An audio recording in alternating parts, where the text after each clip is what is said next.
Mchakato wa kuachana huwa hauanzi siku ile mtu anapotamka basi.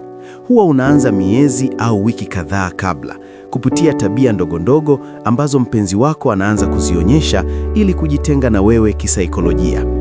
Mara nyingi mpenzi wako anakuwa tayari ameshakuacha moyoni, anasubiri tu kisingizio kidogo ili ahalalishe kuondoka kwake.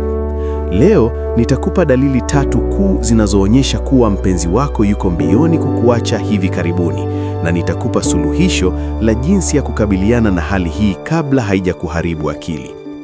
Dalili ya kwanza: kupotea kwa ushirikiano katika maongezi, emotional disconnection. Hii ndiyo dalili ya kwanza na kubwa zaidi.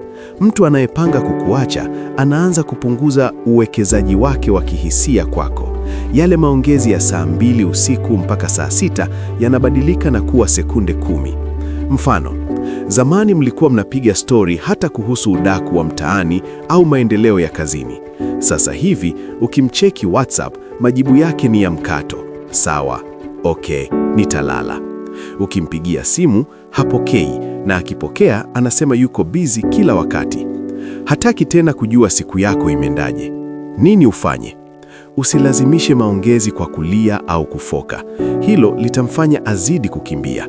Suluhisho hapa ni kumuuliza swali la wazi mara moja: nimeona umerudi nyumba sana siku hizi. Kuna kitu kimebadilika kati yetu? Ukiona anajibu kwa hasira au kukwepa, basi anza kujiandaa kisaikolojia kwa lolote.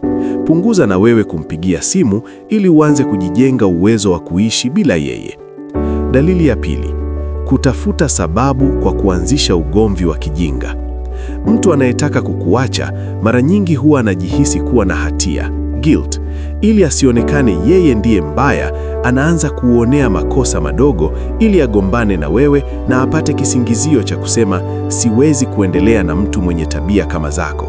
Mfano, unaweza kuchelewa kujibu message kwa dakika 5, kisha anaanza kufoka: wewe huna heshima, kila siku unanipuuza, siwezi kuendelea hivi. Anakuza jambo dogo kuwa janga la taifa.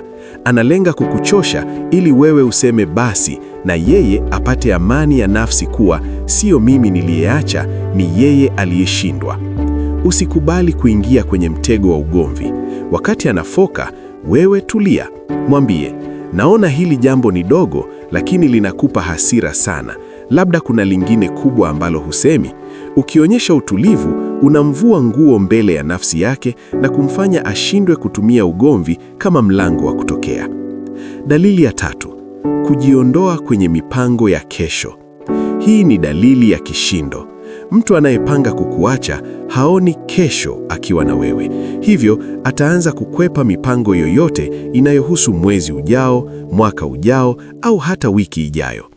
Mfano, ukimwambia mpenzi, mwezi ujao kuna harusi ya ndugu yangu kule mkoani, tujiandae, anakwambia sijui kama nitakuwepo, ngoja tuone.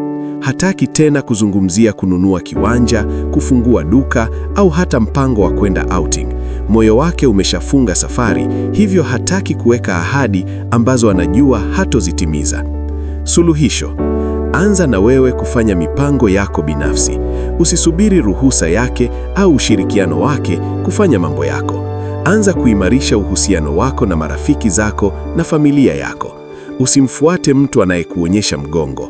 Anza kujijenga upya ili siku akitamka rasmi kuwa anaondoka, usijikute ukiwa hauna upande wa kuangukia.